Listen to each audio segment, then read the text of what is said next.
So we're right here working on three hitters front or commit, and introducing it. Like, so meaning that if the middle, is in the gap zone of the 31 zone, but we're going to shift over. Commit meaning that we're going to just jump on it right away. So that's the language that we use for that. So we're working on those calls and then how it should look blocking wise. And then we're working on two hitter, just either go into the outside or go into with the middle on the slide.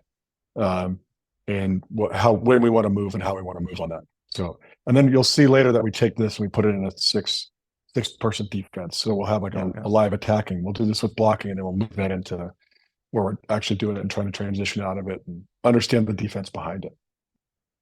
Just installing all of our system stuff, basically. Yeah.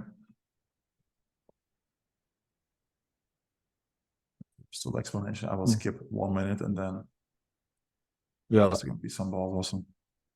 And with Stanford kids, man, there's a lot of why. There's a lot of questions, which I'm okay with. If they're asking a bunch to make sure they understand, which I like. Other teams I coach, we tell them what to do. They go try it, then they ask questions. These guys ask a bunch of questions before, which I like a lot, actually.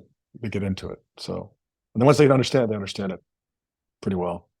Well, actually, that's an interesting point. Like, how much of your time are you spending? I don't want to say in like preparing practice, but in preparing preparing into knowing what kind of questions they're going to ask you.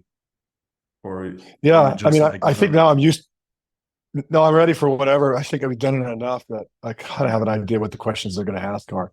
But here they're just asking a lot to make sure they understand. Okay, and then they will fast forward and be like, all right, well, what about this situation? And what about this situation? And what about that? And they're just trying to understand.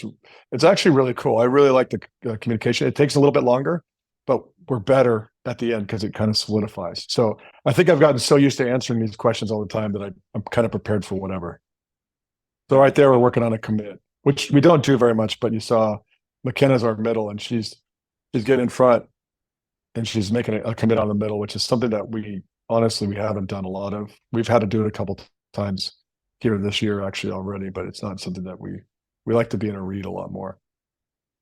Yeah, but like when you face that middle, whatever, in the latest stage in the season and you have to do the commit, it's better to have prepared it right now already.